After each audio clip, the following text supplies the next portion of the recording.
ጳጳስ በሀገረ ስብከት ደሞዙ 150 ሺህ ብር ነው። ይሄ አበል የስብሰባ አጀንዳ በያዙበት ምናምን ሳይጨምር ማለት ነው። 7 ሀገረ ስብከት የያዙ አቡነ ሩፋኤል አሉ። አባዙት 7ን በ150 ስንት ብር ነው የሚሆነው? 100 ብር ነው። ጥያቄ የሚያሳድጉት ልጅ አላቸው? የሚመግቡት የህፃናት ማሳደጊያ ተቋም አላቸው? ቆይ 150 ሺህ ለምን በሰባት አላባዛውም? የጋር ካልኩሌተር ሄር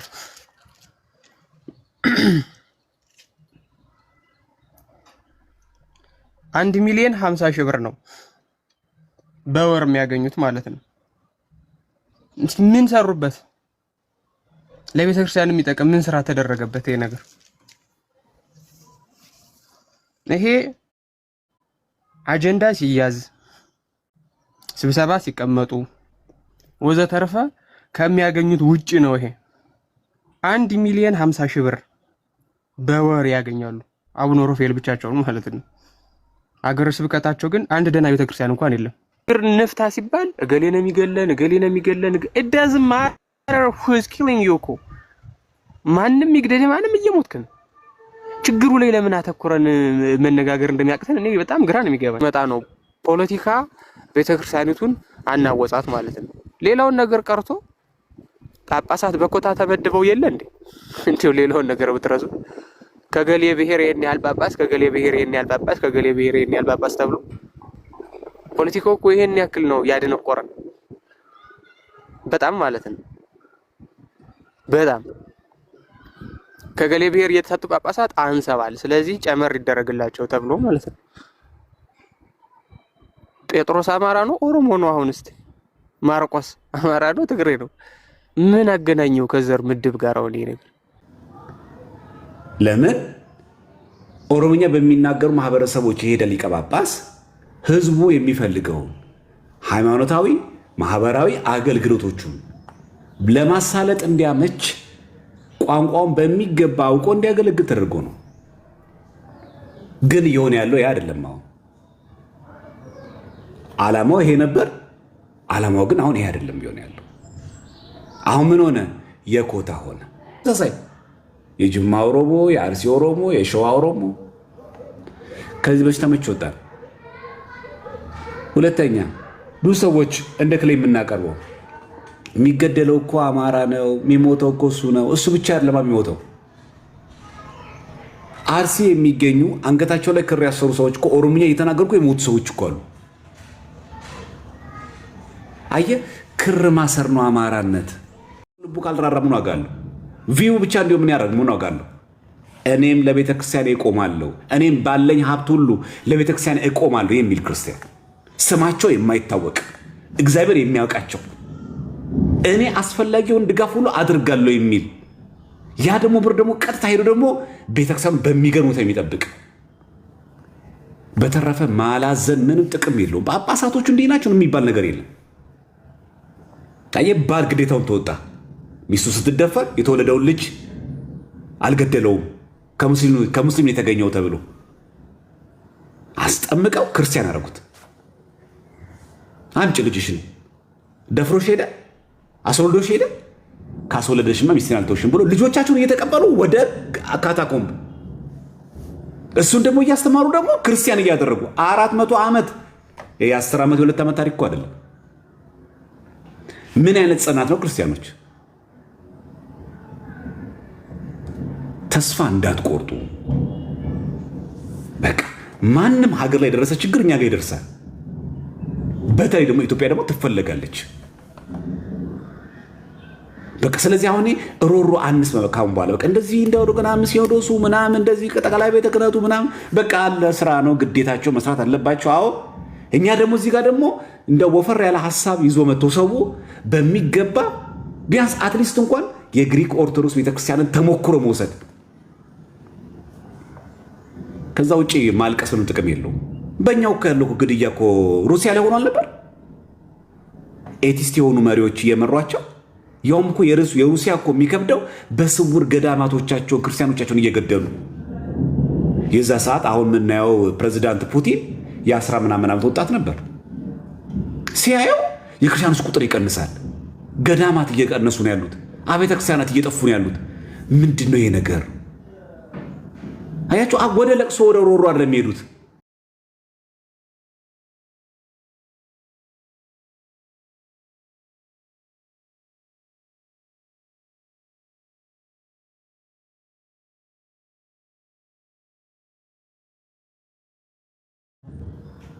በቃ ይኖራል። ተኖር እኮ እየተኖራል ያለ።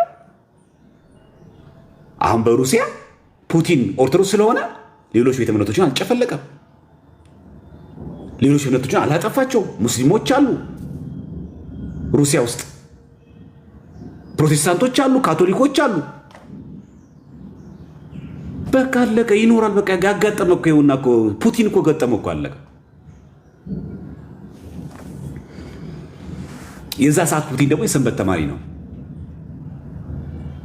አይታችኋል። ስለዚህ የሚያዋጣው ችግር ሲከሰት እግዚአብሔርን ይዞ አዩ ስጋዊ እንዳይሆንብን ውዳሴ ማርያም ያልታጎለበት፣ ዳዊት ያልታጎለበት፣ ስመ ክርስትናችን በቅዳሴ የተጠራ ማይታጎልበት ተቋማዊ ስራ መስራት ብቻና ብቻ ነው መንገዱ።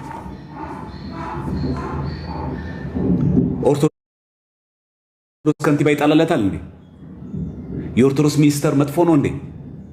የኦርቶዶክስ ሊቀመንበር መጥፎ ነው እንዴ?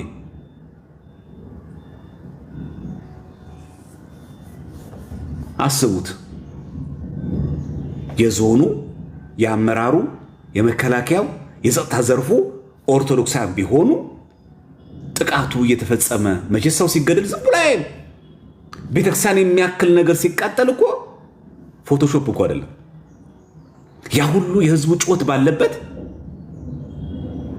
ክርስቲያኖች ቢሆን እዛ ጋ ያለን እኛ ብንሆን ኖሮ ስንት ነገር ማድረግ እንደሚቻል።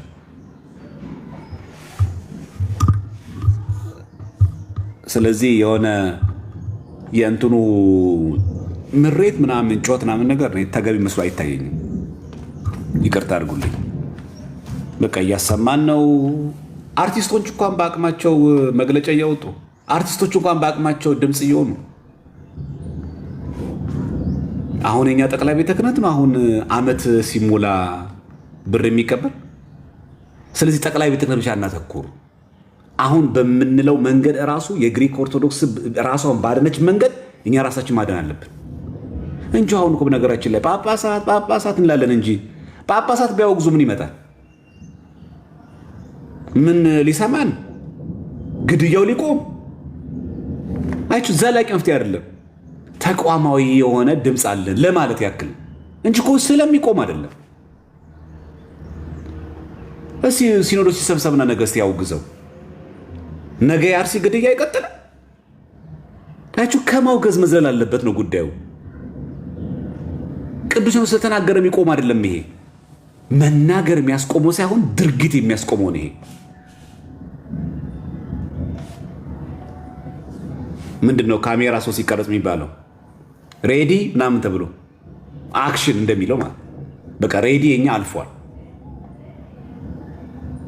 አየነው። ምንም ነገር የምንዘጋጅ ሰዎች አይደለንም። ራሳችን እንዴት አድርገን እንጠብቅ? ይሄ ተስፋ መቁረጥ አንችለውም እኮ ምናምን አንችለው የሚባል ነገር የለም። ስለምንችል መስሎኝ እግዚአብሔር አምላክ በዚህ ዘመን ያኖረን አይደል? ምንድነው አንችለውም ማለት? እሱ እኮ አንተን ሊገድልህ እኮ ሲመጣ እንዳንተ እኮ አንድ ነፍስ ነው ያለው። ልትገድለው እንደምትችልም እኮ እያወቀ እኮ ነው ነፍሱን አሳልፎ ሰጥቶ እኮ የሚገልህ። ያንተ ነፍስ ከሱ ይለያል አይመስላችሁ? እሱ እኮ አንተን ተደራጅቶ መጥቶ እኮ በሰይፍም በለው በመሳሪያ እኮ ሊገልህ ሲመጣ እኮ ራሱን አሳልፎ ሰጥቶ ነው። ብትገለውም ልሙት ብሎ ነው እየወደ ያለው። አንተ ለምን ታንሳለህ? አንተ ከሱ እሱ ተለዋጭ ነፍስ አለው እንዴ? ባንክ ቤት ያስቀመጠችው ነፍስ አለችው እንዴ? ብገደል ሌላ እነሳበታለሁ የሚል ኋይኖት ለምን?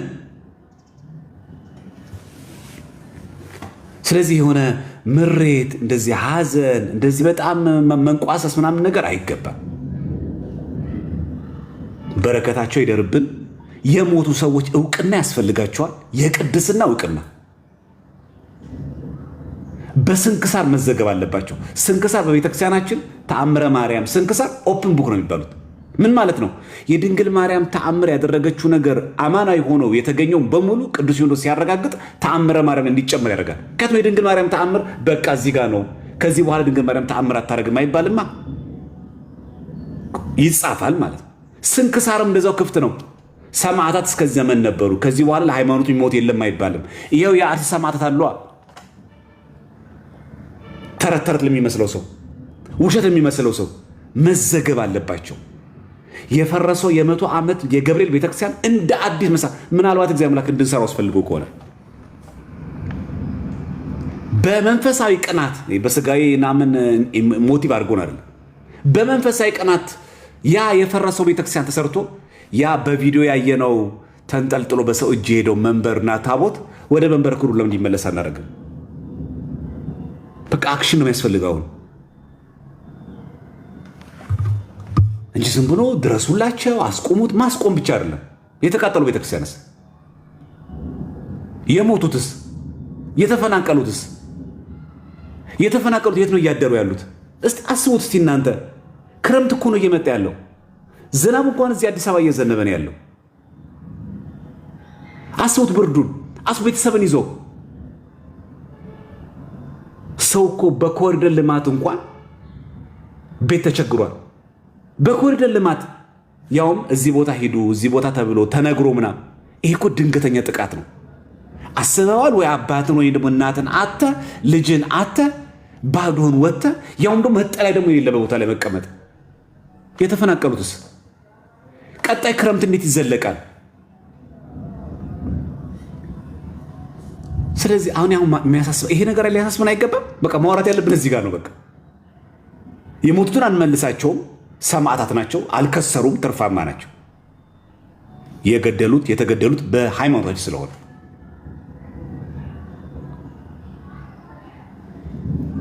ያ የጠፋብንን ነገር ግን መተካት አለብን። አሁን ሁላችን ብንሰበሰብ ካለን ነገር ላይ ብናመጣው ያ 100 ዓመት ያስቆጠረው የገብርኤል ቤተክርስቲያን እንደገና እንሰራው። እኚህ የተፈናቀሉ ሰዎች አይጽናኑም? ሲመለሱ ቤትስ እንሰራላቸው? ምን ችግር አለ? ስንት ነገር ገንዘብ ይዋጣ የለን? በነገራችን ቤተክርስቲያን ስርዓትም ራሱ ሰማዕታትን መጎብኘት ግዴታችን ነው። ለሰማዕታት ገንዘብ ማውጣት ግዴታ ነው። እነሱ መመገብ ግዴታ ነው። የሀገራችን የመንገድና የትራንስፖርት ጉዞ በጣም አደጋችንና የጸጥታ ችግሩ አስጊ ስለሆነ ነው እንጂ ሲሆንማ መንፈሳዊ ጉዞ መሄድ። ይሄ ሁሉ በየቲክቶኩ መንፈሳዊ ጉዞ እናዘጋጃለሁ ለጻድቃኔ ማርያም ግሸን ሲል ነበረው። ከዚህ የበለጠ አለ እንዴ? ከዚህ የበለጠ አለ? የት እንሂድ? ከዚህ የበለጠ ያዘኑትን ከማጽናናት በክርስትናቸው ከተገደሉ ሰዎች ጋር ጎን ከመቆም የበለጠ ከዚህ የበለጠ አለ? ጻድቃኔ ማርያም ከምንሄደው ያነሰ ነው ይሄ ጉዞ? ይሄ በረከቱ አይደለም።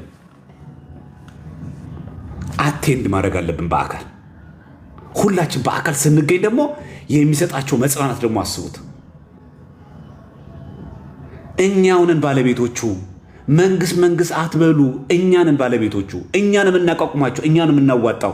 ከኔ ካንተ ኪስ ነው። አለቀ። ተደራጅተን እንደዚህ ስራ እንስራ። አለቀ።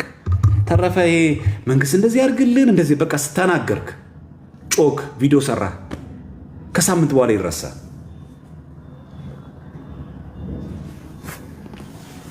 ስለዚህ ጠቅላይ ቤተ ክህነት ያላችሁ ሰዎች የምትሰሙን ካላችሁ ብፁዓን አባቶቻችንም እኛ ልጆቻችን ከስር የምትሰሙት በታላቅ አክብሮት ምንጠይቃችሁ ይሄንን ከማውገዝ ዘሎ መጀመሪያ ለተፈጠረው ችግር እዛው መፍትሄ እንስጥ።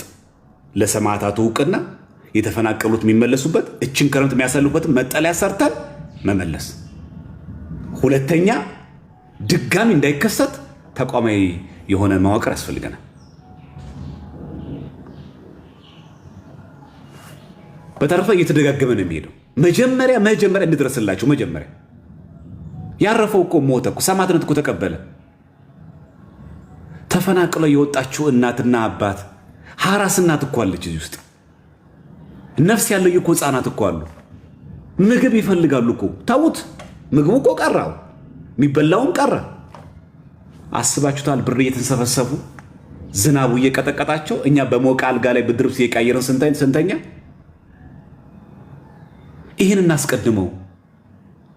280 ምናምን አባወራውን የተፈናቀለ ያለው የተፈናቀለውን እናስበው። የሞተውማ ተገላገለ እኮ አረፈ። ሰማዕታቱን እኮ ተቀበለ። ይሄ በጋራ ቁጭ ብለን ከወንድሞች ጋር ተመካክሮ አሰብ አድርጎ ስራችን እንስራ። አሁን ትችትንም አይጠቅምም። በቃ እነገ ለምን ዝም አሉ፣ እነገ ለምን ዝም አሉ እንዲህ እያለ ሰው እየሞተ ነው ያለው። በሽታ ውስጥ የሚወድቁ ደግሞ ህፃናት ገና አሉ። አሁን ከተፈናቀሉት ውስጥ ታቦተ ህጉ ሰውን የት ነው ያለው? የት ደብር አስገቡት? የት ደብር ደባል ሆነ ገብርኤል አባታችን? ህንፃ ውስጥ ተቃጠለ። እውነት እንደውም የተቃጠለው የገብርኤል ቤተክርስቲያን ስለሆነ 100 ዓመት ያስቆጠረው የዘንድሮ እንደውም ሐምሌ ገብርኤል እዛ መንገስ የለበት? ከነዚህ ሰማዕታት ጋር አብረን እዛ ማሳለፍ የለብን? ገብርኤል ሴና አይወደውም?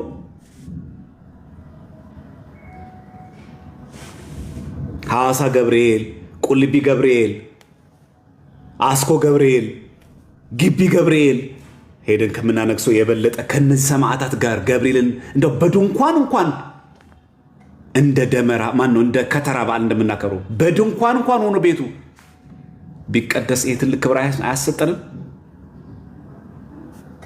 ወደ ኋላ ላግ ማድረግ ቦታን እየለቀቁ መምጣት አይደለም። ለብኬት ይፈናቀላሉ። ሀገራቸው እኮ ነው። ማንኛውም ኢትዮጵያዊ የፈለገውን ነገር እያመለከ መኖር አለበት የትም ቦታ ላይ።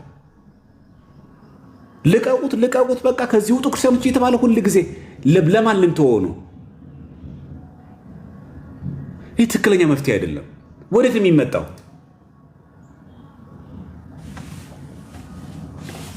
የምናስለቅቀው ሰይጣንን ነው፣ ሰውን አይደለም። ለቆ መውጣት ካለበት ክርስቲያኖች አይደለም። ይመራል ግን ዋጡት በቃ። አዎ መልቀቅ ካለበት ሀገሪቱን ለቀ ውጣ ከተባለ ሰይጣን ነው የሚለቀው እንጂ ክርስቲያኖች ከዚህ ቦታ ውጡ መባል የለባቸው። እኛ ገና ለአፍሪካ መስራት ሲገባን፣ ኦርቶዶክስን ማስፋት ሲገባን ጭራሽ ከሀገራችን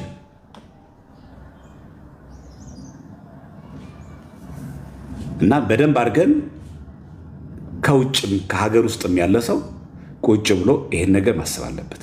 መነጋገራችን ጥሩ፣ እንደዚህ መፍትሄ ማይምጣ እናውራበት። ግን ካሁን በኋላ ከሰው ጋር ስንመካከር በዚህ መንገድ እናውራ። አይ ተስፋ ሰንቃችሁ፣ እሺ ተስፋ ሳትቆርጡ። ግሪክ እንኳን 400 ዓመት በኦቶማን ቱርክ ተገዝታ ክርስትናዋን ያስጠበቀች እኔ ሞቻለሁ እንዴ ማለት አለባችሁ። እሺ በወኔ ይሄ በሚያላዝን ተስፋ በቆረጠ ስብዕና አይደለም። ሐሞቱ የፈሰሰ ወጣት መሆን የለብንም። ተስፋ ሳይቆርጡ እኮ ወደ መሀል ከተማ እኮ እንገባለን እያሉ እኮ እነሱ ተስፋ ሳይቆርጡ እኮ ኦርቶዶክስን እኮ እናጸዳለን እኮ እያሉ እኮ እነሱ። ከነሱ ጋር ያለው ከኛ ጋር ካለው የኛ አምላክ አይበልጥም? ስለዚህ ከኛ ጋር ያለው ከነሱ ጋር ካለው ይበልጣል። በስጋዊ ኃይል በስጋዊ እሳቤ አስበውት በዚህ ልክ ከመጡ እግዚአብሔር ይዘልም ድሮኛ ማናሸንፈው። እውነተኛ ሃይማኖት፣ እውነተኛ አስተምሮ፣ መግደል መሰረት ያልሆነብን ለሰው ልጆች ርኅራኄ ሁሉ ምናስብ ክርስቲያኖች ለምንድን ምናፍረው? ስለዚህ ሰው ተስፋ ሳይቆርጥ በዓላማ እንኳ በዛ ልክ ከሄደ እኛ ደግሞ በዓላማ መስራት ደግሞ አለብን ሲሆን ገዳዮቻችንን ጭምር በእውነተኛ ወንጌል አሳምነን ክርስቲያን አድርገን በመማረክ እንደ ሐዋርያው ናትናኤል ፈላስፎችን፣ አረመኔዎችን፣ ጨካኞችን፣ መናፍቃንን ረቶ ኦርቶዶክስ ማለት መግደል አይደለም እኮ። ክፉን በክፉ አትመልሱ ብለናል እኛ። ሌላኛው የቲክቶክ የቅበተ እምነት ስራችን መስራት በጣም መጠናከር አለበት። የቲክቶኩ በጣም ከዚህ በልጥ መስራት አለብን። ምናልባትም በዚህ በቲክቶክ የሚሰራው በእስልምናና ክርስትና ተዋስኦ ላይ በክርስትናና ክርስቲያን የሚሰራው ተዋስኦ ላይ የሚደርሰው ጉዳትን ለመሸፈን የተደረገ ጥቃትም ከሆነ የበለጠ መጋለጥ አለበት። እውነት ነው የሚጋለጠው። ስለዚህ ክርስቲያኖች አንገታችንን ደፍተን እጅግራችን አጣምረን የምንቀመጥ ሰዎች አለ። ከዜሮ እንነሳ። ማንም አይኑረን፣ እግዚአብሔር ግን አለልን እንጂ በመጠቋቋም ብቻ ጊዜ አናሳልፍ። አሁን ጊዜው ሬዲ ምንድን ሳይሆን አክሽን ምንልበት። ብዙ ሞት ዘገብን፣ ብዙ እርድ ዘገብን፣ ብዙ ዘግናኝ የሞት ሁኔታዎች ዘገብን። በቃ ስተኙ ይሄ ቆርቆራችሁ። እነዚህ 280 ታቦተ ሕጉን ይዘው የተሰደዱ ሰዎች የት ነው ያደሩት? ማጋ ይሁን ደባል ሆኖ ያደሩት? ማን ሊሆን ያስጠጋቸው? ያውን በዚህ ኑሮ በከፋበት። እናንተ በዚህ ዘመን እኮ ሰው ለመረጥ ከባድ እኮ ነው። በደሞዛችን እኮ መቆም አቅቶናል እኮ። በምናገኘው ገቢ እኮ ቤተሰብ ማስተዳደር እኮ እየከበደን ያለው። እዚህ ላይ ቤተሰብ ማጣት፣ እዚህ ላይ ቤት ማጣት፣ ጾም ለማደር እንኳን መጠለያ ማጣት፣ የሚበላ እንኳን ቀርቶ የሚለበስ ነገር ታጥቶ። ስለዚህ ምጠጡ፣ ምሰክሩ፣ ምጨፍሩ ሰዎች፣ የአርሲ ሰማዕታት የተፈናቀሉ ሰዎች በሊናቸው ይምጡ። አንተ ተርፎ ጨፍረ ልትገባ ነው። እንኳን መጨፈሪያ መተኛም የላቸውም። እንደውም ለኛ ለንስሐችን መሆን አለበት ይሄ። ስለዚህ ድምፅ ማሰማት ማለት ፕሮፋይል መቀየር፣ ቪዲዮ መስራት፣ ጽሁፍ መጻፍ አይደለም። ተቋማዊ ስራ መስራት አለብን። ቅድም ባለው በሶስት አንግል ገዳማት ለኢትዮጵያ ኦርቶዶክስ ተዋሕዶ ቤተክርስቲያን ቅዱስ ሲኖዶስ እኮ ተሰብስቦ እንደው በጣም እንደው የፈለገ እንደው ቢፈሩ እንደው በኢትዮጵያ የምትገኙት ገዳማውያን አባቶቻችን ምህላ ያዙ፣ ጸልዩ እንኳን አይባልም። መዓቱን በምህረት ቁጣውን በትዕግስት እንዲመልስልን እንደው አይባልም። ቅዱስ ሲኖዶስ ተነስቶ ገዳማት ሱባኤ ያዙ፣ ጸሎት ያዙ፣ ምህላ ያዙ ማለት ፖለቲካ ነው።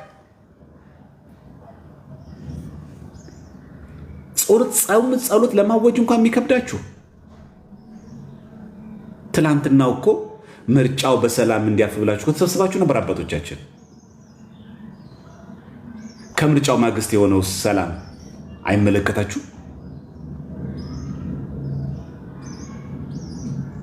ያውም እኮ ጸሎት ያደረጋችሁ በየቤተ እምነታችሁ ቁጭ ብላችሁ አይደለም፣ ከሌሎች ቤተ እምነቶች ጋር ሆናችሁ ምርጫው በሰላም እንዲያልፍልን መጸለይ አለብን ብላችሁ። ጥሩ፣ በቀናነት እንውሰደውና ምርጫው በሰላም እንዲያልፍ ሰዎች እንዳይጎዱ መጸለይ ተገቢ ነው። ተሰበስባችሁ ሄዳችሁ አዎ። ለተገደሉባችሁ ክርስቲያኖችስ? ምርጫውን አስታኮ ለሞቱ ክርስቲያኖችስ?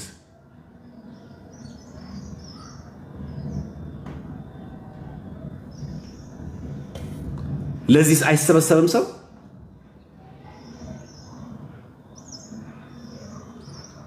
ምን ያስፈራችኋል? ሚኒስትር አትሆኑ፣ ጠቅላይ ጦር ኢታማዦር ሹም አትሆኑ፣ ከንቲባ አትሆኑ። ይህም ይቅር እንደው ደሞዝ ከመንግስት እንኳን አታገኙ። ምን እንዳይቀርባችሁ ጠቅላይ ቤተ ክህነት ስራ አስኪያጅ ቢሆን ጸሐፊ ቢሆን የየሀገረ ስብከቱ ሊቀ ጳጳስ የሚመድበው ቅዱስ ሲኖዶስ ነው። እና እንደው አንዳንድ ጊዜ ዞር አድርገን ስናስበው ትልቅ ቤተ ክርስቲያን አሁን ያለችበትን ደረጃ በሚገባ ክርስቲያኖች በዚህ ልክ እግዚአብሔር አምላክ እኛ እንኳን ቢያንስ አትሊስት እንኳን ነቅተን ቤታችንን ማወቃችን እግዚአብሔር ይመስገን። ሚዲያ ባይኖር ምን ይኮን ነበር? እስቲ ልክ በኢህአዲግ ዘመን እንደነበረው ቲክቶክ ባይኖርና ፌስቡክና ዩቲዩብ ብቻ የተገደበ መረጃ ቢኖር ኖሮ ምን ይኮን ነበር? በምንስ እንጽናና ነበር?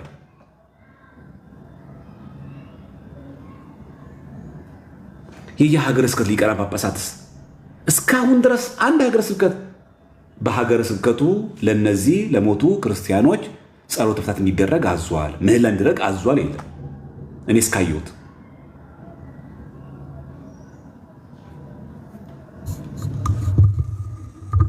በጣም ከዚህ ጋር መጠንቀቅ የሚገባን ነገር አለ። ይህን ሁሉ እያልን ግን ጳጳስ አያስፈልገንም፣ ሲኖዶስ አያስፈልገንም ማለት በራሱ ክህደት ነው። የእነዚህ ሰዎች ዋና ዓላማም ይሄ ነው። ይህን የሚያደርጉት ዋና ዓላማ በቤተክርስቲያን አባቶች ተስፋ ቆርጠን እነሱ አያስፈልጉም እንድንል ነው። ጳጳስ ከሌለ ቄስ የለም፣ ቄስ ከሌለ ቅዳሴ የለም፣ ቅዳሴ ከሌለ ድህነት የለም። ያችቶ ምተዋር ጳጳስ ከሌለ ቄስ የለም። ቅስና የሚሾሙ ጳጳስ ነው። ቄስ የለም ማለት ቅዳሴ የለም። ቅዳሴ የለም ማለት ስጋ ወደሙ የለም ማለት። ስጋ ወደሙ የለም ማለት ደግሞ ድህነት የለም ማለት። ጥምቀት የሚፈጸመው በካህን ነው። ቁርባን የሚፈጸመው በካህን ነው። ካህን የፈለገኛ ብናመሰጥር የፈለገ ብንሰብክ አጥማቂ ቄስ ነው። አቁራቢ ቄስ ነው። ያለ ቄስ አይቀደስም። ያለ ቄስ ጥምቀት የለም። በጣም መጠንቀቅ አለብን ክርስቲያኖች። በቅዱስ ሲኖዶስ አባላት አሁን ባለው እኛ በፈለግነው አይነት ፍጥነት ባለመጓዛቸው ምክንያት በጣም ተማረን ከመስመር የወጣ ነገር እንዳንናገር። ይሄ ድሩዬ ጳጳሳት ምናምን ጸያፍ ንግግር ነው፣ ከኛ አይጠበቅም። ክብረ ክህነት አስፈላጊ ነው። የነዚህ ሰዎች ዋናም ዓላማ ምንድን ነው? ብፁዓን ቅዱሳን ጳጳሳቶች አባቶች ጭምር አያስፈልጉ ወደሚል ጽፍ እንድንሄድ ነው። ከዚህ መጠንቀቅ በጣም አስፈላጊ ነው። ስለዚህ ብፁዓን አባቶች ያስፈልጋሉ፣ ጳጳስ ያስፈልጋል። ጳጳስ ከሌለ ቤተክርስቲያን የለችም፣ ቤተክርስቲያን ከሌለ ምዕመን የለም።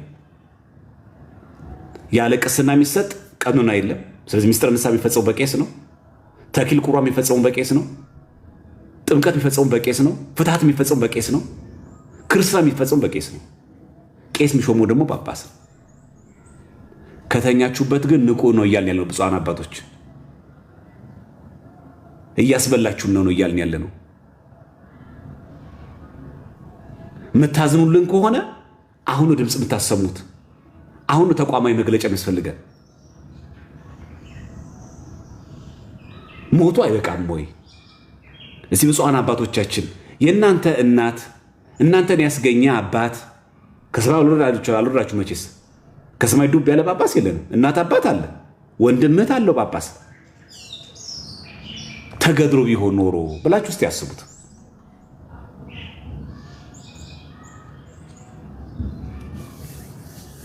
ትተኛላችሁ።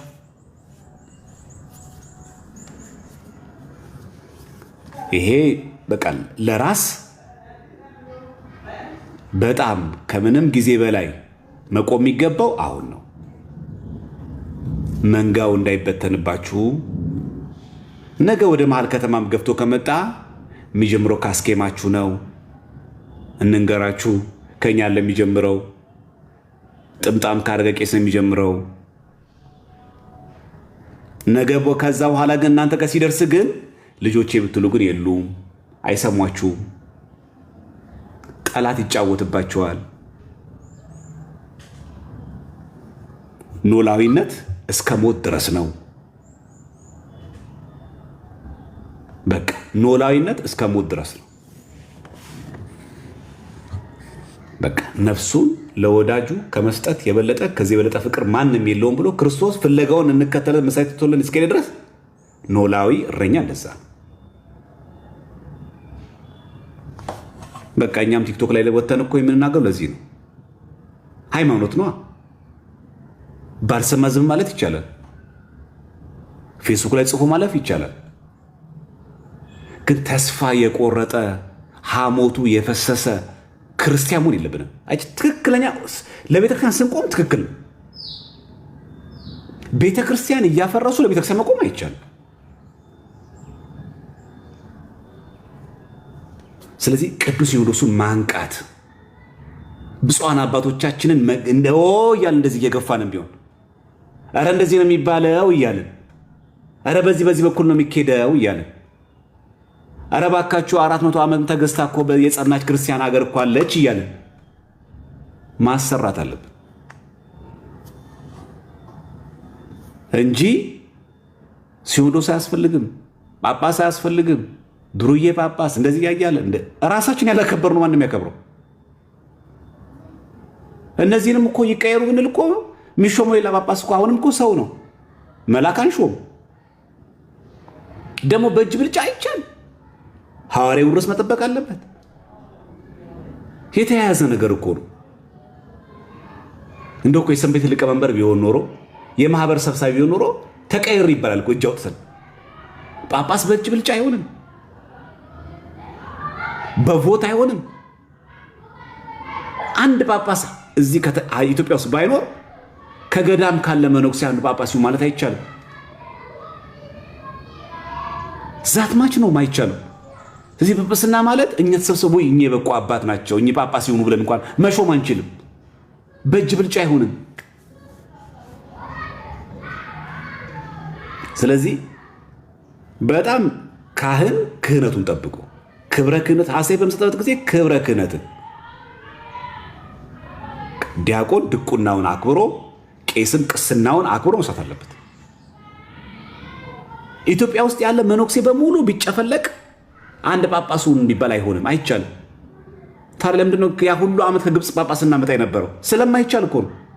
ኢትዮጵያ ውስጥ መነኩሴ ጠፍቶ ነበር እንዴ? የዛ ሰዓት ኢትዮጵያ ውስጥ ቄስ ጠፍቶ ነው እንዴ? የዛ ሰዓት ቅዳሴ አልነበረም እንዴ?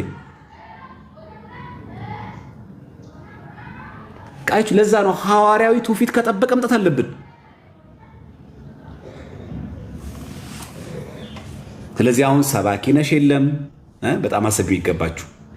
እገሊት ነሽ የለም፣ እገሌ ነሽ የለም። ሁሉም ለሃይማኖቱ ቆሞ ለክርስትናው ዋጋ መክፈል አለበት። በቃ የሁላችንም ማለት ነው። መጀመሪያ እንድረስላቸው። ይህ በር ይከፈት፣ ሀገረ ስብከቱ ይወቀው። የአርሲ ሀገረ ስብከት ቅዱስ ሲኖዶስ የሞቱትን ሰማዕታት ማለት አለበት። የሞቱ ወገኖቹን መርዳት አለበት። እስቲ ቅዱስ ሲኖዶስ እስቲ ዛሬ እስቲ በዚህ በአርሲ ሰማዕታት እስቲ በጀቱ ይውጣ፣ እስቲ ተጠራቀሙ ገንዘብ ይውጣ፣ እስቲ ለተፈናቀሉት ሲሆን እስቲ ያ 100 ዓመት ያስቆጠረው የገሉ ቤተክርስቲያን እስቲ የሚሰራበት እስቲ ብር ያውጣ። በአመት 7 ቢሊዮን መድቦ የለም። ስለዚህ አሁን እየደጋገምን ማለት ያለብን ኦርቶዶክሳዊ ተዋህዶ ቤተክርስቲያናችንን ተስፋ በቆረጠ ማድረግ በማይችል አይነት ቁመና ሳይሆን ማድረግ በምንችልበት፣ ይሄ ደግሞ ስጋዊ የሆነ ስሜት መሆን አይለበትም። ሁላችሁም ከቻላችሁ ወደሚቀርባችሁ አጥቢያ ሄዳችሁ የክርስትና ስማችሁን ሰጥታችሁ በክርስትና ስማችሁ በቅዳሴ ላይ ስማችሁ እንዲጠራ ማድረግ፣ ንስሐ መግባት በግል ሕይወታችን ሁላችንም ከዚህ በኋላ አሁን እቅድ እናቅድ። ይህን እያደረገን እቅድ እናቅድ። ከእግዚአብሔር ጋር ስንታረቅ ነው እሱ ወደኛ የሚሆነው ኃይሉ፣ ጉልበቱ፣ ሞገስ ምን እንሷል። በዚህ ምልክ መስራት አለብን እና ለዛ ነው ትናንትናም ዛሬም ላይቭ ሳንገባ ትምህርት ያላስተማር ነው። በወቅታዊ በአርሲ ሰማዕታት ጉዳይ እነሱ እንደዚህ የሞቱ እኛ ቋሚ ትምህርት ለመማር በጣም ስላስቸገረን ለዛሬ ያዟዝሮ ነበረ። ዛሬም ግን ይከብዳል። ዛሬም መማር ከባድ ነው እና የተወሰነ ጊዜ ስራ እንዳያረጉብን ጮታችን አሁንም ይበርታ። አሁን ብዙ መጮህ ጥሩ ነው። ሲባል እኮ ቢያንስ ምንድነው እንዲባል መሆናችሁ ነው እንዲባል ያደርጋል። ተዋቸው እባክህ፣ ከ15 ቀን አይዘሉም መባል የለብንም። እግዚአብሔር ያክብርልኝ። ዲያቆን ታላቁ እንኳን ደህና መጡ። ሰላም፣ እንዴት ዋላችሁ? ሁላችሁንም በክርስቶስ ሰላም ብያለሁ። እንዴት ውላችኋል? ቆያችሁ እንዴ ከገባችሁ? ዲያቆን አዎ፣ ትንሽ የአንድ 40 ደቂቃ ምናምን እዛ አልቆያችሁም። ጥሩ ነው። አንድ ነገር ማስታወስ ፈልጌ ነው። ቅዱስ ሳዊሮስ ዘአንጾኪያ ይሄ ከኪልቄዶን ጉባኤ በኋላ ያው ቤተክርስቲያን የነበረችበትን መከራ ሁሉም ያውቃል እና ኪልቄዶንን የሚቀበሉት ሰዎች የማይቀበሉትን ኢኪልቄዶናውያን ወይም ነን ካልሲደን ብለው ሰይመው በጣም ብዙ ፍጅት ያደርሱ ነበር እና በዚህ መሃል በአንጾኪያ ሀገረ ስብከት ከቀኖና ሐዋርያት ውጪ ጳጳስ ሆነው የተሾሙ ሰዎች ነበሩ። ሳዊሮስ ተሰዶ የሚገኘው ግብጽ ነው። በግብጽ ሀገር ነበር የሚኖረው። ምክንያቱም ኬልቄዶንን የማይቀበል አሌክዛንድሪያ ናት አንደኛ እና በጣም ከፍተኛ ስደት ስለነበረ ተሰዶ መጥቶ እዚህ የጻፈው ደብዳቤ አለ እና how much perfectly አሁን ያለንበትን ሲቹዌሽን እንደሚገልጸው ከድሮ ጀምሮ ይሄ ችግር እንደነበረ በጣም ነው ትልቅ ማሳያ የሚሆነው። እና ምንድነው የሚለው እሱ ያው አብጠሊስ ላይ ታውቃላችሁ ኤጲስቆጶስ ሲሾም ቢያንስ 3 ጳጳሳት ይገኙ ይላል። እጅግ በጣም ቢያንስ እና ይሄ በሁሉም አብያተ ክርስቲያናት በጥንታውያን በአጠቃላይ ካቶሊክም እንኳን ተቀበሏለች በአቅሟ ይሄንን ስርዓት ማለት ነውና እነዛ ሰዎች ግን የተሾሙት እንዲሁ ዝም ብለው በራሳቸው ነበር። ዝም ብለው እንዲሁ በራሳቸው ነበር የተሿሿሙትና ያንን ሹመት ቅዱስ ሳይሮስ እንደማይቀበለውና ትክክለኛ በሐዋርያት ቀኖና መሾም ካስፈልጋቸው የኬልቄዶንን ጉባኤ ውሳኔ መቀበል መመተው እንዳለባቸውና በሶስቱ ጉባኤያት ብቻ ሃይማኖታቸው ሊጸና እንደሚገባ በጣም ከፍተኛ የሆነ ጥንቃቄ የተሞላበት ደብዳቤ ጽፎ ነበር እና በዚህ ምክንያት የቅዱስ ሳይሮስ ዘአንጾኪያን ደብዳቤ ሲያነብ የተገኘ ኮፒ ይዞ የተገኘ ክርስቲያን እንዲገደል ቤቱ እንዲዘረፍ እንዲቃጠል ፍርድ ወጥቶበት ነበር። የቅዱስ ሳይሮስ ዘአንጾኪያን ደብዳቤዎች በአጠቃላይ መያዝ ማለት ነው እና በዚህ ሁሉ ስደት በዚህ ሁሉ መከራ ቤተክርስቲያኗ ታምና ግን የያዘችው የሐዋርያትን ትምህርት የሐዋርያትን ስልጣነ ክህነት ብቻ ነበር። የሐሰት ጳጳሳትን ጊዜው ስለተመቸ ልቀበል አላለችም። በጣም ምር ማለት ነው።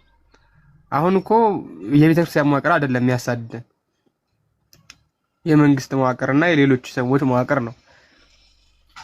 በዛ ሰዓት የራሳቸው መዋቅር እንኳን እያሳደዳቸው ይሄን ያህል ጸንተው የተጉ ክርስቲያኖች ነበሩ እና ጽናት አይደለም በመንግስት በራሳችን መዋቅር እንኳን ብንሳደድ ጽናት ግዴታ ነው።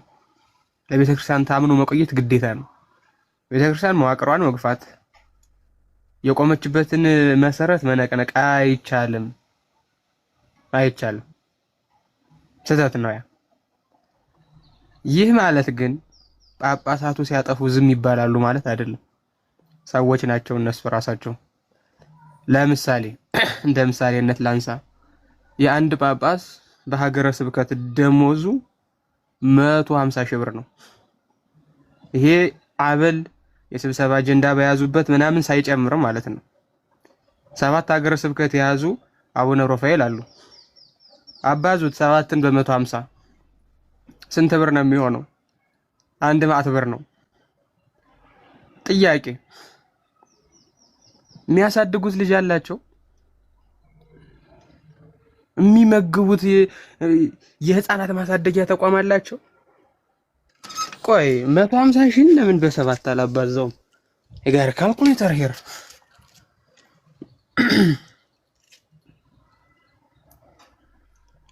1,50,000 ሺህ ብር ነው በወር የሚያገኙት ማለት ነው።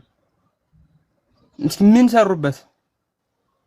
ለቤተ ክርስቲያን የሚጠቅም ምን ስራ ተደረገበት? ይሄ ነገር ይሄ አጀንዳ ሲያዝ ስብሰባ ሲቀመጡ ወዘተርፈ ከሚያገኙት ውጪ ነው። ይሄ 1,50,000 ሺህ ብር በወር ያገኛሉ አቡነ ሮፋኤል ብቻቸውን ማለት ነው። አገረ ስብከታቸው ግን አንድ ደህና ቤተክርስቲያን እንኳን የለም። የአብነት ትምህርት ቤት የለም። ገዳማት የሉም። አዲስ የአርሴማ ተሰራ ተብሎ ነበረ፣ መናኝ የለበትም። አሁን እናውቀዋለን መረጃው። ገንዘብ ፈሰስ እየተደረገ ያለው ወዴት ነው? ምን እየተደረገበት ነው? ይሄ ሁሉ ገንዘብ በአንድ ሰው ላይ ፈሶ ወዴት ምን እየተካሄደ ነው? ራሱ እንደው መቤቴን ትንግርት ነው የሚሆነብኝ እኔ ማለት አንድ ቤተክርስቲያን ሲፈርስ ለማሰራት እንደው ባይፈርስ እንኳን ቤተክርስቲያኑ በቁሙ እያለ ሌላ ቤተክርስቲያን ለማሰራት 7 እና 8 ዓመት ይጠበቃል። አጠቃላይ ፕሮጀክት ኮስቱ ስንት ነው ብለህ ብትጠይቅ 40-30 ሚሊዮን ነው። ይሄ ሰውዬ እንደው ዝም ብሎ ቀለል አድርጎ እንኳን ከደሞዙ እየቆረጠ ቢጠብቅ በጣም ትንሽ በትንሽ ጊዜ ውስጥ ማሰራት ይችላል። ቤተክርስቲያኑን ራሱኑ ማለት ነው እንዴ። እና አሁን ምንድነው ታዲያ ይሄ ሁሉ ፍጅት ሲደርስ፣ ይሄ ሁሉ ችግር ሲደርስ ዝምታው ምንድነው? አመታዊ በጀት ታውቃላችሁ፣ ቅዱስ ሲኖዶስ ኢን ቢሊየንስ ነው የሚመደበው። ኢን ቢሊየንስ የሚመደብለት ማለት ነው። ያ ቢሊየን የትኛውን ገዳም ሄዶ ነው የሰራው? የትኛውን የትርጓሜ ቤት ሄዶ አቋቋመ? እኔ መቤቴን የሚገርማችሁ እኔ የአባ ገብረ ኪዳንን ጉባኤ ቤት አውቀዋለሁ። ያ ጉባኤ ቤት ንጹህ ውሃ እንኳን የላቸውም ተማሪዎች። መቤቴ እንዳለ በሽተኞች ናቸው፣ በሽተኞች ናቸው። ውሃ እየጠጡ ያንን ብለህ ፈርሱም የሞተ ውሻ ምኑም ይመጣበታል። እና በጋ ሲሆን ምድረገብ ነው የሚሆነው ጣና ቂርቆስ። እና የሞተውን ቆሻሻ ሁሉ ይዞት ይመጣል። ንጹህ ውሃ መጠጥ ስለሌለ ያንን ነው የሚጠጡት ተማሪዎቹ። አባ ገብረ ኪዳን ጎይ ብትሄዱ እንዳለ በሽተኛ ናቸው፣ የታመሙ ሰዎች ናቸው። እንዳለ የታመሙ ሰዎች ናቸው። ቢያንስ አለ የሚባል አንድ ጉባኤ ቤት ቢገኝ የነሱን የነየንታ ስማ ኮነን የነሳሚን የነ ማን ነው ደግሞ እዚህ ነብየሉን የነዚህን ጉባኤ ቤቶች ማጠናከሪያ 40 ሚሊዮን መደብ ቢያደርግ ንጹህ ውሃ ተደርጎ ምን ተደርጎ ተማሪዎች በጤና መማር ይችላሉ፣ ምስጢር ማደላደል ይችላሉ። በጣም በቀላሉ ማለት ነው፣ በጣም በቀላሉ። እና ታዲያ ሰው እንዴት አድርጎ ከዚህ መዋቅር ጋር አልናገራቸውም ጳጳሳት ስለሆኑ አክብሬያቸው ዝም እላለሁ ማለት አይቻልም። እነዚህ ጥፋታቸው መነገር መቻል አለበት። ጥፋታቸው በስነ ስርዓት መነገር መቻል አለበት፣ በደንብ ማለት ነው። መዋቅሯን ሳይንግድ መዋቅሯን ሳይነቀንቅ በስነ ስርዓት ጥፋታቸው ይሄ አባቶች እያጠፋችሁ ነው፣ በዚህ ብታስተካክሉ ደስ ይለናል ብሎ የመናገር መብትም አለን። እኛ መብትም አለን። እንደ ካቶሊክ ፓፓል ኢንፋሊያቢሊቲ የሚባል ነገር ስለማናምን ጳጳሳት አይሳሳቱም ብለን ስለማናምን ይሳሳታሉ፣ ሰዎች ናቸው። እንደዛ ስለሆነ ጥፋት ካለ በልጅነት መንፈስ ዝቅ ባለ መንፈስ አባቶቻችን ይሄን አድርጉ ማለት እንችላለን። ከዛ ውጪ አንዳንድ ሰዎች አሉ በጣም የሚያስጠላ አካሄድ የሚሄዱ ሰዎች ማለት ነው። ኢቭን ይሄን ጉዳይ ተይዞ ፖለቲካሊ ለመጠምዘዝ የሚሞክሩ ሰዎች ማለት ነው። መፍትሄው ገሌ ነው፣ ገሌ ጋር እንሂድ ምናምን ይለዋል። መንግስት ነው የሚያስገድለን፣ መንግስትን እንቃወም፣ መንግስት ሰላማዊ ሰልፍ እንውጣ ይለዋል። መፍትሄው ነገሌ ጋር ነው፣ ነገሌን እንደግፍ ይለዋል። ምን አገባን እኛ? ምን አገባን? የኛ ችግር መሞታችን ነው። የኛ ችግር አለመደራታችን፣ በአንድነት አለመቆም ነው። ይሄን ችግር እንፍታ ይባላል፣ ሌላ አጀንዳ ይዘውልን ይመጣሉ እነሱ ደግሞ። በቃ ሌላ አጀንዳ ማለት ነው። ኢቭን ባለፈው ዮኒ ቤት ገብቼ ራሱ አጀንዳው ኦልሬዲ ተጠምዝዞ ነበረ። ፖለቲካል ሞቲቭ የለንም እኛ፣ መንግስት የመቀልበጥ ሐሳብ የለንም፣ መንግስት የመቀየር መብት የለንም፣ የምንደግፈው ፖለቲካል ሞቲቭ የለንም። እኛ ችግራችን ቤተክርስቲያናችን መቃጠሏ፣ ምዕመናን መሞቱ ይቅር ነው። ይህንን ለማድረግ የሚያስቆም ማንኛውም ሰው ካለ ጠላታችን እሱ ራሱ ነው ማለት ነው። ወደ ጎን እንድንተኳኮስ የሚያረገን ካለ፣ እርስ በርስ እንድንገዳደል የሚያረገን ካለ ጠላታችን እሱ ነው። ምክንያቱም ለመሰለ ዲያቆን እንደ አይነት ነገሮች ሲገቡ ፖለቲካል ያረጉትና ጉዳዩን ዋናው መንፈሳዊው ሐሳብ ይረሳል። የቤተ ክርስቲያን ጩኸት ይቀማል። በመሃል ጩኸቷ ይቀማና በቃ ዝም ተብለ ትቀራለህ ማለት ነው። ምክንያቱም ሁሉም እንትን ይላል፣ ሁሉም ይሰጋል።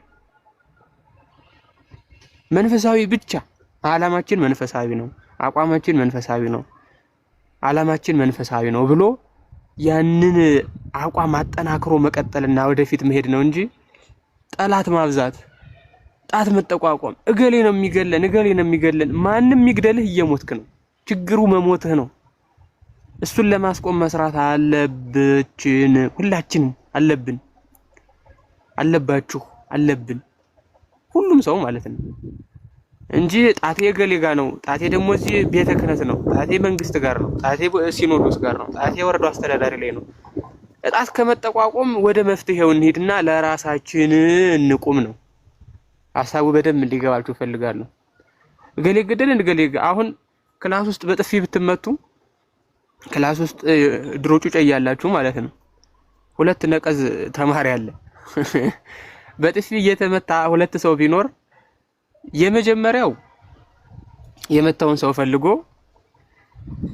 ወይ ይማታል ወይም ደግሞ የሚያረጋውን ያረጋል። አንደኛው ግን አንተኔ መታኝ ከሁሉም ተማሪ ጋር ይጣላል፣ ካልመታው ሰው ጋር ራሱ ማለት ነው።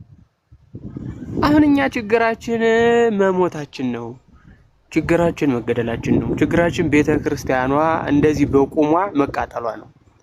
ይሄንን ችግር ንፍታ ሲባል እገሌ ነው የሚገለን it doesn't matter who is killing you እኮ ማንም ይግደል ማንም እየሞትክ ነው። ችግሩ ላይ ለምን አተኩረን መነጋገር እንደሚያቅተን እኔ በጣም ግራ ነው የሚገባኝ። እገሌ ነው አትበሉ። ችግሩን መጀመሪያ አላምጡት፣ ዋጡት በደንብ ማለት ነው። ጣት መጠቋቆም ተውና ችግሩ መጀመሪያ ይግባን፣ ከዛ እንሄዳለን። እኔ በነገራችን ላይ አሁን እንደው ከተወሰነ ጊዜ በኋላ የሚወጣ የሆነ ነገር ይኖራል፣ ግን የህዝብ ፕሮፖርሽን ማወቅ ራሱ ግዴታ ነው። እያንዳንዱ ወረዳዎች ላይ ያለውን የህዝብ ፕሮፖርሽን ማወቅ፣ የሃይማኖት ፕሮፖርሽን ማወቅ። ጉዞ እንኳን እናድርግ ብንል እንኳን እናደርግም። አሁን የዩኤን ዳታ ገብታችሁ ብታዩ ጉዞ የማይደረግባቸው ቦታዎች አሉ። አርሲ ዞን ውስጥ ሪስትሪክትድ ናቸው፣ መሄድ በቃ አይቻልም ወደዛ። በጣም እኮ የሚገርም ነው። ለምንድን ነው የማይቻለው? ግራ ነው። መንግስት ይከለክልሃል፣ ሳምባዲ መጥቶ ይከለክልሃል፣ ወይ የሆነ ሰው መጥቶ ይከለክልሃል። መኪናም አታገኝም ለመሄድ እንኳን ማለት ነው። እና አሁንም ቢሆን ይሄ ስሜታዊነቱን ቀነስ አድርጉት። ችግሩን ዋጥ ለማድረግ ሞክሩ። ችግሩ በደንብ ይግባችሁ፣ መጀመሪያ ይግባችሁ በደንብ። አሁን ወረዳዎችን ዘርዝረን ባሳያችሁ በጣም ትገረማላችሁ። ያላለቀ ነገር ስለሆነ ነው እንጂ ሙሉ ዳታው ኦርጋናይዝ ተደርጎ ሲያልቅ በስነ ስርዓት እናየዋለን። እያንዳንዱን ወረዳ፣ እያንዳንዱን ቀበሌ፣ እያንዳንዱን ቤተክርስቲያን እናየዋለን ምን ሁኔታ ላይ እንዳለ ማለት ነው። እና የሆነ ፖለቲካዊ ይዘት ለማስያዝ ፖለቲካዊ ነገር ለማስመሰል የምትጥሩ ሰዎች እንደው ስለ እግዚአብሔር ብላችሁ ተው በቃ እንደዚህ አይነት ነገር አያዋጣም። መንፈሳዊ ችግር ይዞን እኛ መንፈሳዊ መከራ ላይ ሆነን ፖለቲካዊ ነገር ይዛችሁብን አትምጡ። ሌላ ትኩሳት አትጨምሩብን። እኛ ችግራችን ሌላ፣ እናንተ መፍትሄ የምትሉት ሌላ። ሲጀመርም ይሄን ችግር ያመጣው ፖለቲካው ነው። ታስታውሳላችሁ? የብሔር መደራጀት ተብሎ ይሄ ነገር ሲመጣ ነው ፖለቲካ ቤተክርስቲያኒቱን አናወጻት ማለት ነው። ሌላውን ነገር ቀርቶ ጳጳሳት በኮታ ተመድበው የለ እንዴ? እንዴው ሌላውን ነገር ብትረሱ ከገሌ ብሔር ይሄን ያህል ጳጳስ፣ ከገሌ ብሔር ይሄን ያህል ጳጳስ፣ ከገሌ ብሔር ይሄን ያህል ጳጳስ ተብሎ ፖለቲካው እኮ ይሄን ያክል ነው ያደነቆረን። በጣም ማለት ነው። በጣም ከገሌ ብሔር የተሰጡ ጳጳሳት አንሰባል፣ ስለዚህ ጨመር ይደረግላቸው ተብሎ ማለት ነው። ጴጥሮስ አማራ ነው ኦሮሞ ነው? አሁን እስቲ ማርቆስ አማራ ነው ትግሬ ነው? ምን አገናኘው ከዘር ምድብ ጋር? አሁን ይሄ ነገር ስለዚህ አሁን ይሄ ሁሉ መከራ ይዞብን የመጣም ሲጀመር ፖለቲካ ነው። ቤተክርስቲያን እዚህ ነገር ውስጥ እንድትዘፈቅ ያረጋት ፖለቲካ ነው። ይሄንን ነገር ደግሞ ፖለቲካን ትተህ በሃይማኖትህ መደራጀት ስትችል ብቻ ነው። ሃይማኖትህን ቅድሚያ አድርገህ ክርስቶስን ዘርህ በማድረግ ስታወራ ብቻ ነው ትክክል የሚሆነው። ይሄ አማራ ኦሮሞ ምናምን የሚባለውን የሞኝ ወሬን ትተህ በቤተ ክርስቲያን መሪነት በክርስቶስ ንጉስነት መታበይ ስትጀምር ብቻ ነው። ይሄ የብሔር መታበይህን መተው ነው። ከድሮም ችግር ውስጥ ያስገባን እሱ ነው። አንድነቱ መፍትሄው መፍትሄው የምትሉት መፍትሄው ዘርህን ትተህ ቤተክርስቲያንን መምረጥ ነው። አለቀ። ሌላ ምንም መፍትሄ የለም። ዘርህን ተወው፣ ምንም አያደርግልህም። ቤተክርስቲያንን ምረጥ፣ እግዚአብሔርን ምረጥ፣ ክርስቶስን ምረጥ። ከዛ አሁን የምናወራው አንድነት ሁሉ ይመጣል ካስፈለገ ማለት ነው። እና ጠላት እንዲህ ነው ከማለት ይልቅ እኛ ላይ ራሳችን ላይ መስራት ያስፈልጋል። እኛ ራሳችን ምን ሆነን ብንገኝ ነው በስነ ስርዓት ይሄንን ነገር እንደው መፍታት የሚቻለው የሚለውን የምናስበው የዛኔ ነው። ብዙ ዝም ብሎ ነገር ማብዛት አይጠቅምም። ታስታውሳላችሁ እንደው ኢትዮጵያና ግብጽ ጦርነት ቢገጥሙ ለግብጽ ነው የማግዘው የሚል ሙስሊም እኮ አለ። ያቆን ለግብጽ ነው የማግዘው። ለምንድን ነው ለግብጽ የምታግዘው? አይ ግብጽ ሙስሊም ናት፣ ኢትዮጵያስ ክርስቲያን ናት። ስለዚህ ለግብጽ ነው የማግዘው። አስቡት፣ ተወልዶ ያደገ እዚህ ነው፣ የኖረው እዚህ ነው፣ ልጅነቱን ያሳለፈው እዚህ ነው። ግብጽ ሀገር ሄዶ አያውቅም። ስለ ግብጽ የሚያውቀው ነገር የለም። ስቲል ግን ሃይማኖቱን መርጦ ከሀገሩ ጠላት ጋር እንኳን ተባብሮ ኢትዮጵያ ሊወጋት በጣም ዝግጁ ነው። ለግብጽ ነው ሰው ለዚህ ነው ለእስልምና ይሄን ያክል ተቆርቆሮ የዚህ የዳቢሎስ መንገድ ለሆነው ለዚህ ሃይማኖት ይሄን ያክል ተቆርቆሮ አገሬን እንኳን ተመልሼ እወጋለሁ ካለ እኛ በክርስቶስ ስጋ አንድ ለሆን ክርስቲያኖች እንዴት ነው ሃይማኖታችንን ማስቀደም የሚያቅተን? እንዴት አድርጎ? ስለዚህ ሁላችንም በያለንበት ቤተክርስቲያንን እናስቀድም፣ ሀገራችንን እናስቀድም። ከዛ በኋላ ያለው ነገር ሁሉ ትርፍ ይሆናል ማለት ነው። ሐሳቤ ግልጽ ከሆነ ማለት ነው። እግዚአብሔር ያክብርልን ታላቁ፣ በጣም ነው የምናመሰግነው። አሁን አንድ ነገር በጣም ማጥራት ያለብን ነገር ይመስለኛል። አንድ ፖለቲካ የሚለው ነው፣ ሁለተኛ ብሔር የሚለው ነገር። ቤተ ክርስቲያን አሁንም ቢሆን በጎሳ በብሔር ሰዎችን መርጣ ማራቅ ማቅረብ ስራዋም አይደለም ስልጣኗም አይደለም። ከየአካባቢው የተመረጡ መነኮሳት በቅዱስ ሲኖዶስ ፍቃድ ጳጳስ የሚሆኑት ለብሔሩ ተወካይ ስለሚያስፈልገው ሳይሆን በአካባቢው የሚገኝ ምዕመን ቃለ እግዚአብሔርን አስተምሮ ከመናፍቃን መንጋ ጠብቆ ኖላይነት ተወጥቶ በሚሰማቸው በሚናገሩት ቋንቋ አድምጧቸው እንዲያገለግላቸው ለማስቻል ነው። ጉዳዩ ይሄ ነበር። ኦሮምኛ የሚናገር ጳጳስ ቤተክርስቲያን ስትሾም የነበረችው ለዚህ ነው። ትግርኛ የሚናገር ምርጠው ለዚህ ነው። ለምን ኦሮምኛ በሚናገሩ ማህበረሰቦች የሄደ ሊቀ ጳጳስ ህዝቡ የሚፈልገውን ሃይማኖታዊ፣ ማህበራዊ አገልግሎቶቹን ለማሳለጥ እንዲያመች ቋንቋውን በሚገባ አውቆ እንዲያገለግል ተደርጎ ነው። ግን እየሆነ ያለው ያ አይደለም። አሁን ዓላማው ይሄ ነበር። ዓላማው ግን አሁን ይሄ አይደለም እየሆነ ያለው። አሁን ምን ሆነ? የኮታ ሆነ። ይሄ ክልል በየቦታው ነው ችግር ያለብን፣ በየቦታው ማለት የበሽታው ችግር ያው እንግዲህ እንደምታውቁት እናንተ በየአቅጣጫው ነው ያለው። አንድ ክልል አንድ ቦታ ላይ ብቻ ይረግጣል፣ በየቦታው ነው ያለው። አማራ ክልል ወሎ ግዛት ላይ ጎጃም ጳጳስ መሾም አይቻልም። ይሄ ክህነት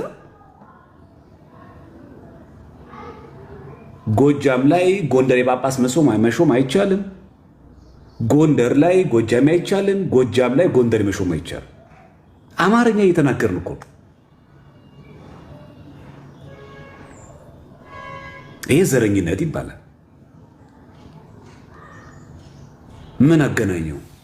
ሊቀ ጳጳሱ የፈለገ ብሔር ቢሆን አማርኛ እየተናገረ ማህበረሰቡን ህዝበ ክርስቲያኑ ማገልገል እስከቻለ ድረስ ዘር ግንድ አጥንት ተቆጥሮ ትምህርት ሚና ደረሰው። በኦሮሚያ ክልል በተመሳሳይ የጅማ ኦሮሞ፣ የአርሲ ኦሮሞ፣ የሸዋ ኦሮሞ ከዚህ በሽታ መች ወጣል? ሁለተኛ ብዙ ሰዎች እንደ ክሌም የምናቀርበው የሚገደለው እኮ አማራ ነው፣ የሚሞተው እኮ እሱ ነው። እሱ ብቻ አይደለም የሚሞተው። አርሲ የሚገኙ አንገታቸው ላይ ክር ያሰሩ ሰዎች እኮ ኦሮምኛ እየተናገሩ የሞቱ ሰዎች እኮ አሉ። አየህ፣ ክር ማሰር ነው አማራነት፣ አማርኛው አይደለም። ይገባችኋል? ምንም ቋንቋ ብትናገር አንገት ላይ ክር ካሰርክ ዩአር አማራ። ይሄ ነው ፖለቲከኞች፣ ጽንፈኞች ስም እየሰጡት ያሉት ይሄንን ነው እንጂ የአርሲ ኦሮሞዎች ኦሮምኛ ስለማይችሉ ነው የተገደሉ። ኦሮሞዎች እኮ ናቸው እዛ ውስጥ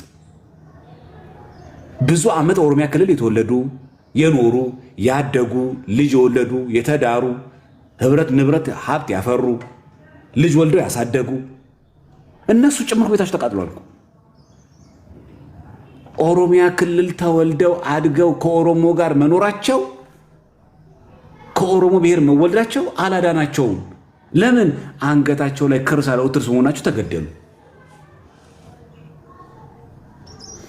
ስለዚህ ግድያው ታፔላ አማራ ሲል እንዳንሸወር።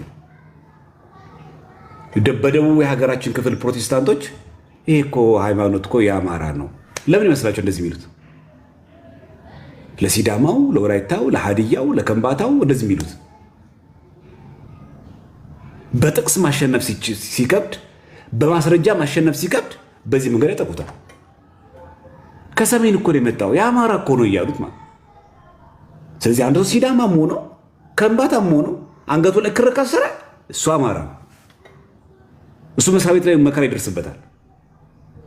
አማርኛ ስለተናገር አይደለም። ምን ያክል ከባድ ጽንፍ ውስጥ እንደገባ እኛ አይደለም ይሄን ብቻ የምናደርገው፣ ፖለቲከኞቻችን ያደረጉትም ይሄንን ነው። በወላይታ እኮ ማየት ነው። ወላይታ ዞኖች ውስጥ እኮ በጣም ጥቂት ኦርቶዶክስ ያሉባቸው፣ እዚህ ወደ ቢጠና አካባቢ የሚባል አለ። በጣም ጥቂት ያለባቸው ኦርቶዶክሶች፣ ፕሮቴስታንቶቹ እነዚህ ኦርቶዶክሶች ሰው ሲሞት አባትና ምን ሲሞትባቸው ቀብር አይሄዱም።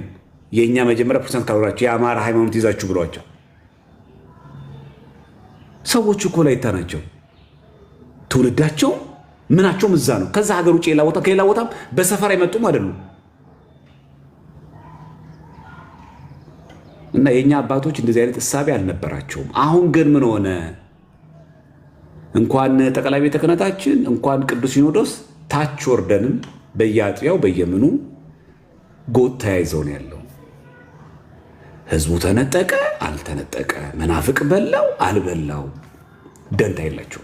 ስለዚህ አማራነት ማለት ጎጃሜ፣ ወሎዬ፣ ጎንደሬነት ብቻ ሳይሆን ኦርቶዶክስነት በመላ ኢትዮጵያ አማራ አስደርጎ ያስገድላል። ኮንሰፕቱ ያለው እዚህ ጋር ነው፣ ከብሔሩ ጋር አይደለም። ጉዳዩ ያለው አማራ ከበር ነው። መጀመሪያ የተፈለገችው ኦርቶዶክስን ማጥፋት ነው። ለዚህ ነው ከበር ፔጁ የተሰጠው።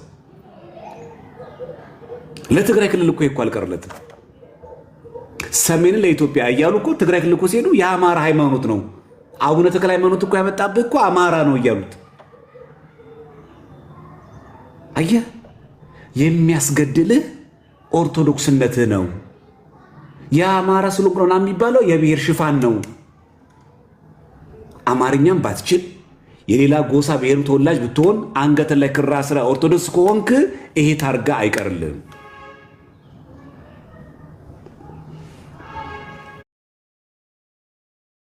አንድ ሁለተኛ፣ ቅድም ታላቁ ያለው ደግሞ ገዳዮቻችን ምንም ይሁኑ፣ አየህ፣ ከፖለቲከኞች ተስፋ አትስጥ። ለእነሱም እጅህንና እግርን ሰጥተህ አትቀመጥ። ለምን? መንግስት ቤት መንግስት ይመጣል። የሚቀየረው መንግስት ለስልጣኑ ነው የሚያመቻቸው። ለአስተዳደሩ በሚመቸው መንገድ መዋቅር ይዘረጋል። አንድ ግን እውነት አለ።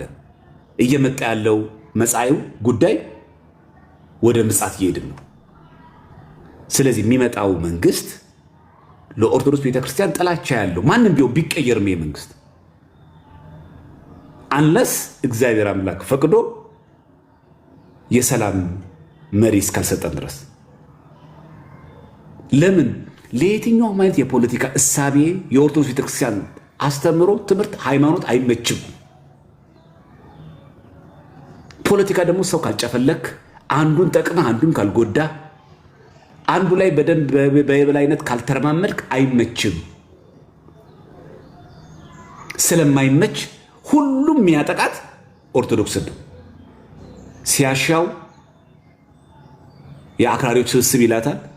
ሲያሻው ጨፍላቂ ናት፣ የበላይ ነበረች፣ ተጎስቁለን ነበር፣ ተደቁሰን ነበር፣ ተጨፍልቀን ነበር ይላታል። ሲያሻት አይ ስራ አጥነት የተሰፋኩ በሷ ነው በዓላት እያለች ብሎ ስም ይሰጣታል። ለጥቅሙ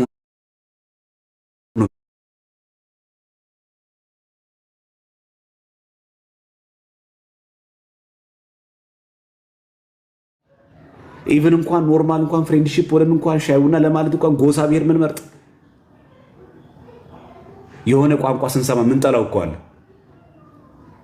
ጨፍላቂ አለመሆን ጥሩ ነው፣ በጣም ጥሩ ሰዎች። ስለዚህ ዘረኝነት ያልተጠናወተው አካል የለም። አማራ ሆኖ ዘረኛ አለ፣ ኦሮሞ ሆኖ ዘረኛ አለ፣ ትግሬ ሆኖ ዘረኛ አለ፣ ደቡብ ሆኖ ዘረኛ አለ፣ ሰሜናዊ ሆኖ ዘረኛ አለ፣ ምስራቅ ምዕራብ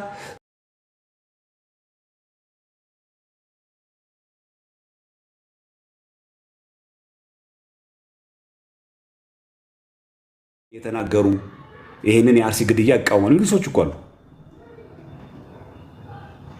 ስለዚህ ሁሉን ነገር አይተን አይ ኦሮሚያ ክልል ስለተከናወነ ያን ልክ ግድያውን ሁሉ ብሔር የሚደግፍ አስመስል ማየት የለብንም። በዛው ልክ ደግሞ እኛ ቤትም ሆነው ቆባቸውን ደፍተው እኛ ጋር እየተከፈላቸው የጠቅላይ ቤት ደሞዝ እየበሉ ለሌላ ሶማሊያ የሚጫወቱ ሰዎች ደግሞ አሉ። እነዚህ ሰዎች ደግሞ አሉ። ስለዚህ አንዳንድ ሰው እኔ በምለው መንገድ እንደዚህ ስትቃወሙ ነው እኔ እዚህ ነገር አባላት ድጋፊ መሆኑ አትበሉ።